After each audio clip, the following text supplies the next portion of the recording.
Welcome to the Holdo Maneuver podcast, part of the Geek So to Speak network. I'm Marc Vibbert. And I'm Trent, Vactor. We're two hardworking dads trying to immerse ourselves in Star Wars and fit it into our very busy lives. If this is your first time listening, which since this is our first episode, it probably is, in this short form Star Wars podcast each week, we'll share our thoughts on different topics from a galaxy far, far away. Hey Vactor, how long has Anakin Skywalker been evil? I don't know. How long has Anakin Skywalker been evil? Since the Sixth grade. Oh!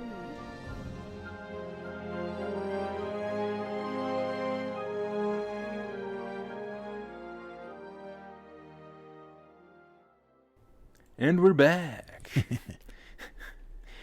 In this inaugural episode of the podcast, we're going to be talking about the Book of Boba Fett Season 1.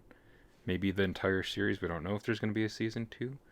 But this is our thoughts on the season as a whole. And I'm going to let Vactor take it away with his thoughts on the series. Oh, yeah. On the sands of Tatooine, we have Boba Fett in his own series. Now, this was a spin-off of The Mandalorian. We saw his first appearance after many moons. Actually, we hadn't seen him since Return of the Jedi. But he debuted in Mandalorian Season 2. And then at the very end of Mandalorian Season 2, they did the little after-credits or mid-credits teaser stinger, Book of Boba Fett, coming December 2021. So this 7-episode series had a lot of mixed reactions, I noticed online. Myself, I'm going to say overall, I enjoyed it, but with a few caveats. There are, I would say, some of the best Star Wars things of all time found inside of the Book of Boba Fett. But if I'm looking at it as a show on its own, if, let's say, I'd never seen The Mandalorian or I didn't know anything else outside of this and I just said, all right, I want to watch this show about Boba Fett, I don't think it quite lives up to the promise of this is the Book of Boba Fett. This is going to be all about Boba Fett. And that title, I think, is what kind of misleads a lot of people.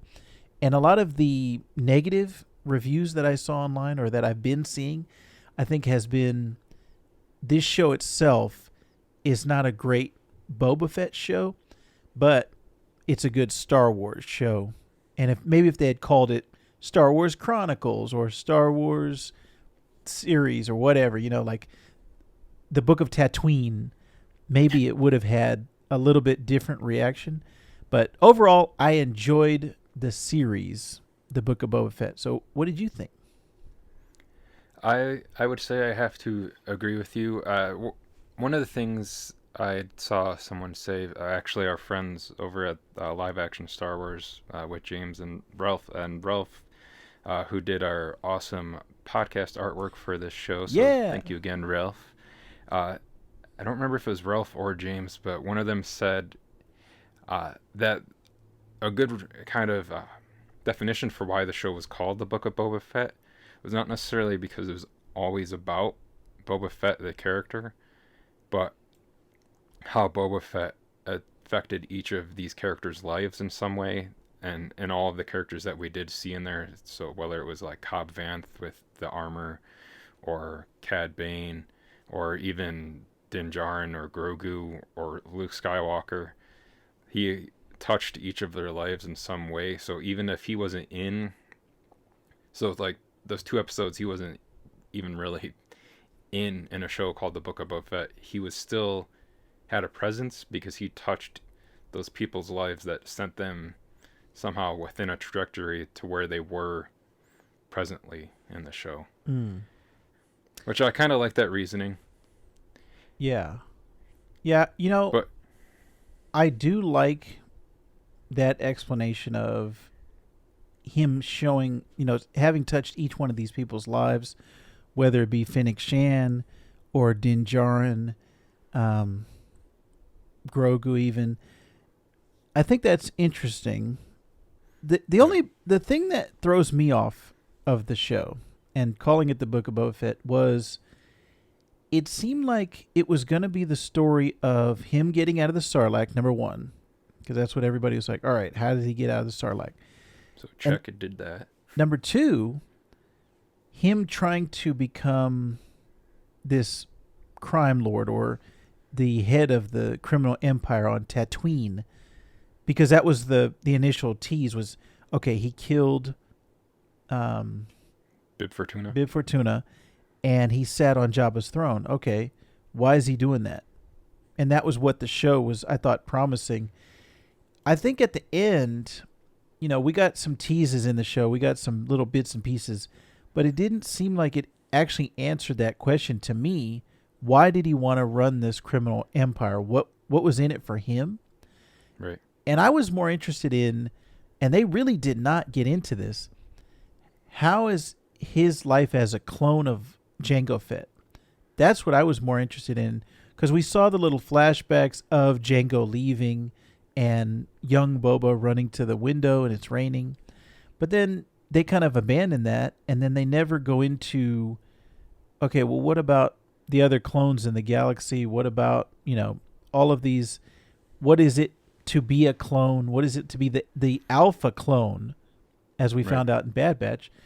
So that's what really I wanted to, get more of in the show, and I was left a little cold. That I would say that was probably my biggest negative on the show was I wanted to know more about Boba Fett, and they did a change with his character where anytime, now obviously we hadn't seen him very much previously, but before this he was a cold-blooded killer. Like, he was a bounty hunter, he took out anybody. In this show, he seemed to have a change of heart where he didn't just outright murder people or just do whatever, and he wanted to rule out of respect. And that's fine, but I don't feel like they paid it off or like they gave us a good reason for why he changed. I would have liked more on that side of it. Right. Yeah, coming from that too, like what you were saying about maybe touching more like on him being a clone with possibly seeing like an appearance of like Omega or maybe Captain Rex or like any of the clones like that. Because I guess with anything with the clones, Tamara's already there. Yes. You can just play another clone. But I think, yeah, like if they did do a season 2, they could touch more on that. Maybe they're saving some of that stuff maybe for Bad Batch season 2. Yeah. That was the thing. Like, looking at it from the point that we're at right now is kind of like looking at even this first season, episode by episode. Like, if you were just looking at it after episode 3 aired, we didn't have the whole picture of what this season became. And so I almost feel like we're still in that point where we can't see the whole picture. We can't see the next Bad Batch season. We can't see what Filoni is going to do next. And I almost want to take a wait and see approach. At this point right here where we're at, there are a lot of questions left unanswered. There are a lot of things that I thought were unfulfilled. But everything that I loved about the show, I think, was when Filoni came in, and also when Bryce Dallas Howard's episode aired. Oh yeah. I for me personally, the Robert Rodriguez stuff, I think, left me a little cold, and I think it's something where, as a filmmaker, Robert Rodriguez, for me, has been diminishing returns. When he first came out, like, I loved Robert Rodriguez, loved every film that he was doing. And it slowly, we started to get to, like, what was it? Is it Spy Kids is the kid franchise? Yeah. And aren't there like 3 or 4 of those? Yeah, there's 4 of those. Yeah, when it starts to get to the 3rd and the 4th Spy Kids, I'm like, this is not the same as the first one. And I think at the point in his career where he's at right now, nothing that he does is exciting me the way that it was when Desperado was coming out, even when the Quentin Tarantino, the Grindhouse double feature, when that was coming out, his name, Robert Rodriguez, does not give me, hope as much as it used to. And the episodes that he did on Book of Boba, I think, are my least favorite out of all of them. So, which is interesting too, just because with the kind of that episode where like Boba Fett really made a return in season 2 of Mandalorian, and finally like earned, I guess at least in my opinion, earned his like badass right kind of status persona, at that point. Mm-hmm. Yeah, because to me he always kind of had like a cool look, but he was never really like a cool. I didn't think he was a cool. I had the action figure because I thought it looked cool, but besides that, I think maybe he had 4 or 5 minutes of screen time in all of the original trilogy, and right. I think it's even with adding in him having screen time in the special edition of A New Hope too. Oh, right. But like with that episode of season 2 of Mandalorian that Rodriguez did with Boba Fett, that episode was great, and the action in that was shot really well too. And one of his more recent films, though, Alita, Battle Angel. If you liked the mods here in Book of Boba Fett, go watch Alita, Battle Angel, because it's a lot of the same stuff in that. But I would actually recommend Alita, Battle Angel. That was pretty good, especially. I know that you're a big fan of anime and graphic novels. I mean, as am I. Well, that's a separate topic, but that film really lends itself to that whole visual style as well.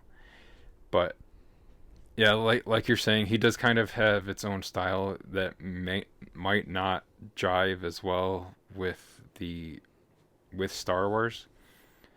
But from that, I did really enjoy all the stuff with Boba and the Tusken Raiders, or I guess yes, they're not even Tusken Raiders, but because I know there's like different tribes of the Sand People on Tatooine, so it's interesting seeing more of them in like a different light, because they've always been depicted in the films as very antagonistic and savage. And savage. Yeah. Like, they're animals, so I slaughtered them like animals. The women and children too. Yeah. So we've always seen it from that point of view. So from a certain point of view, this time we're seeing it not through basically through a different lens. Right. I did like all of that stuff, and I wish there was more. And that's actually something that I wish was paid off even more, because that feels like it's cut off kind of abruptly. Yeah, we got to a point after season 3 or episode 3, sorry, where it was like, all right, the flashbacks are done, the Tuskens are done, and it was like, wait a minute, that's it? Like there's still 3 more episodes left in the season. Like, what's going on? So yeah, I wish they had done more. I thought they were gonna bring them back. Maybe they helped him in the battle at the end, but it was like, no, they just got their whole tribe got slaughtered, and that was it. And Cad Bane brought him back up like it was going to motivate him, but then that didn't seem as to pay off as much as well. And another thing I kind of wish you had talked about this episode in Mandalorian when he came back. That's what kind of earned his status, right? What happened to that in this season? Because Fennec Shand does everything. Like she's the tactician, she's the strategy person, and she's the physical person. She's the sniper. She's the one taking people out. And I thought that's what Boba Fett was going to do, but he kind of relies on everybody else, and I almost feel like he's not capable of doing anything besides the very end with Cad Bane. Everything else, he either relies on the Rancor, he relies on Fennec Shand, he relies on Black K. Like there's all these other characters that he kind of relies on, and Boba Fett himself, basically he gets to shoot off his knee rockets at his rocket off his back, but that didn't even take down the Scorpion Neck droids. So I kind of, again, we're looking at it, from this point in time where we're at. We don't know what's coming next. If there's going to be another season, if there's going to be more adventures with Boba and Fennec, which I think they should definitely still keep going. But it's, one of the problems is, I think, Tamora Morrison's age, because he's not able to do the action like he used to be. Like when he was doing Jango Fett in 2002, that was 20 years ago. He's 61 right now. So even Daniel Logan's actually closer to the age that Boba Fett is supposed to be in the show. Right. So, but Ming-Na Wen is up there too. But yeah, I think as far as just, stunts, action, it's a little hard when your lead actors are that up in age. So maybe that led to Boba not being as formidable as I thought he was going to be. But even with Black K, like there was a lot of action scenes that I thought they could have been done better. And I just did not get that feeling of, oh, Boba Fett is great. I got that from Fennec Shan. Like, oh, she's great. Like she's taking out everybody. But yeah, it was just, there was a lot of things that were left kind of unanswered and, like you said, cut off with the Tuskens, where it was just like, oh, there should have been more. And then in the middle of the season, we get the 2 episodes that I think are some of the best Star Wars things, period. And they're inside of it's going to be really weird to look back on this. Like, hey, what are some of your favorite Star Wars moments? Oh yeah, the middle of the Book of Boba Fett. That's one of the best things about Star Wars. Everything with Luke and the CG, which, what amazed me even more than the deep fake face was the voice, and it's all AI. Yeah. They listed Mark Hamill in the credits, so initially I just said, "Oh yeah, that was Mark Hamill." It was Mark Hamill, but Mark Hamill's voice from the original recordings that they fed into an AI, that and the deepfake just makes me like, I don't think they're there yet, but when they get to the point where they can just replace actors that have passed away, it's going to be like, whoa, this is going to be weird. Are we going to have that uncanny valley where... Yeah, and then you get into like a weird kind of, I guess, territory as far as like who gets paid at that point, as far as like the families. Right. That's like a whole, but yeah. Right. Yeah. Well, and then also like you get into the moral thing of, well, would they even want to do this? Like, you don't know specifically what that person would have wanted, what they would have agreed to. So yeah, all that is kind of weird. But from just a standpoint of technology, it's interesting what they're able to do. And actually, there's even podcast programs right now. There's editing software that Descript puts out where you can take somebody's voice and type into, you type out the words and their voice will say it, basically. And that's even like consumer grade technology, not even what Lucasfilm has access to. So yeah, all of that stuff I think is interesting about Luke, but from a story standpoint, everything that Dave Filoni is, going back to Clone Wars, Mandalorian, and now Bad Batch, like everything he does story wise, I think I look at him as the Lucas, like the closest thing we have to George Lucas. He's definitely a great protege to George Lucas. Yeah. I love his sensibilities. I love his storytelling. We're going to see more with Ahsoka and what goes on there. Spinning off of Rebels, I think. They're going to go into that storyline. All the stuff with Grogu. That's what I love about this show, is getting into the universe of Star Wars and just expanding it out. Not only from the standpoint of the big guys like Luke, Grogu, Jedi, and Ahsoka and stuff like that, but even the small stuff like with the Tuskens, with the him walking through the town, the fruit, just different things that you would you don't know about, but it's expanding that universe. The Scorpionic droids, different things that you're not seeing. Those are the things that I loved about the show. Or like Max Rebo or Finger and Dan. Yes. At the cantina. Yes. So that was like another thing that this series did too. uh,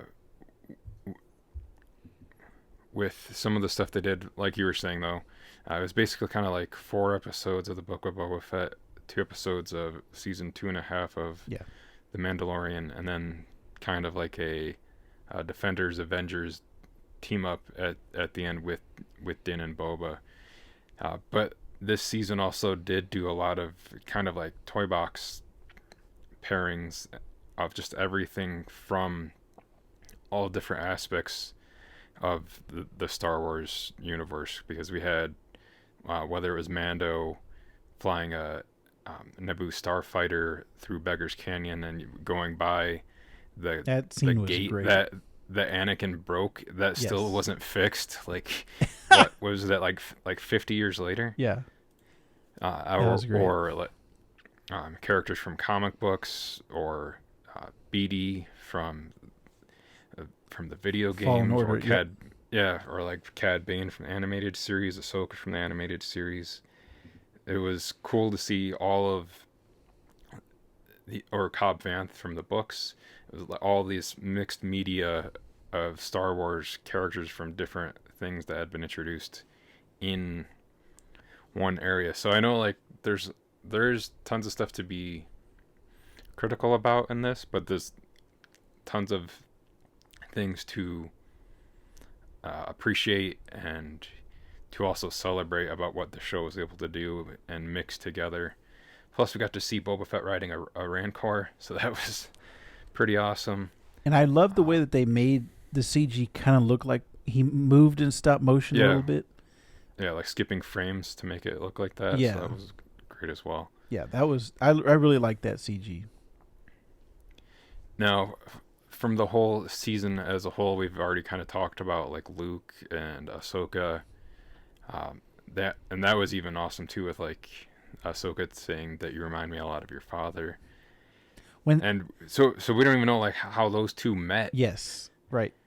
Because that So- was not shown in season 2 of Mandalorian. So Yeah. they've got to show that. I'm sure in a flashback or something in the Ahsoka show, they've got to show how they met and how that relationship continues. Because by the time of Last Jedi, the sequel trilogy, we don't see Ahsoka anymore. So, Luke is by himself.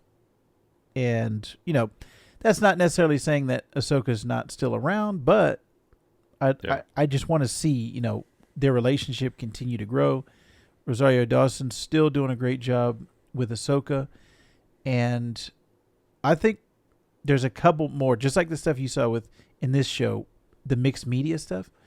I think we're going to get more of that. And I want to see a live action Dr. Aphra, because that's my favorite character from the comics. I want to see more of that Rebels plot line of looking for Ezra. And I think, the future of all of these properties, even this year, even in 2022, there's Obi-Wan, there's Ahsoka, there's Andor, there's Bad Batch Season 2. Like, this year itself is like going to be a fantastic time to be a Star Wars fan. So, yeah, I'm just very appreciative, of this time.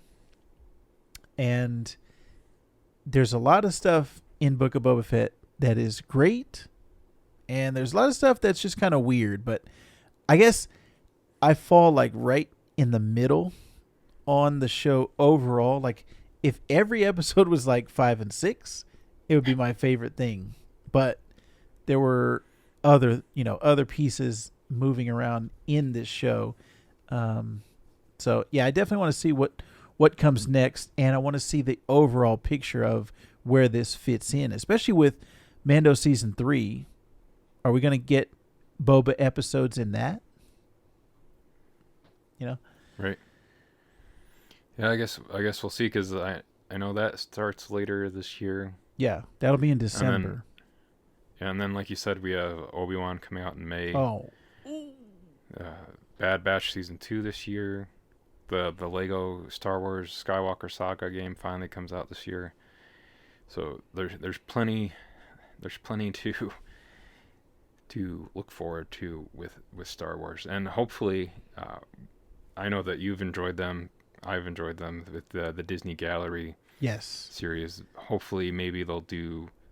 I don't see why they wouldn't, but hopefully they'll do an episode about this season of the Book of Boba Fett. I was actually really hoping it would come out today as we record this. This is the normal day that the new Book of Boba episodes would have came out, but they came out with the Eternals assembled behind the scenes. Oh, yes. So I was hoping that we were going to get the behind the scenes of Book of Boba, but yeah, hopefully in the future we'll get that. One more thing I wanted to mention. We didn't talk about the music. So Joseph Shirley is credited as the composer. Fine, score is fine. Nothing stands out to me about it. But the themes composed by Ludwig Göransson, first of all, like just they would do like a cold open almost, and then you would get title card and the boom, boom. That I was like, yeah, every week I was pumping my fist, and my son, when he heard it, he started to shake his butt and he started dancing. So I love that. And then the final episode at the end, when they change it to be, it's almost like it says his name, but it's almost like a full on Maori, like haka. And yeah, I just actually like a nice allusion to like Tamura's like actual nationality. Like, yeah, that's something that I really enjoyed, because that was never part of Boba Fett's character before. Obviously to him coming in and taking over the role as Jango and then as all the clones. That's something that I think is really cool that Lucas first put in there, and then now Favreau and Filoni are continuing, that you have these native peoples, all of the influence from them is found in the music. I think they put it even in kind of the Sand People and the tribe a little bit. So all of that stuff was cool. But the way that they changed it, and they made, and I'm sure Ludwig, and this is what we would see in a behind the scenes, I'm sure he had that idea from the beginning, that boom, boom was Boba, and then them actually chanting and saying his name. At the end, I was like, yeah, this is great, because I liked it at first, but then by the end of the show, I loved it. It's one of my favorite themes now in all of Star Wars. Yeah.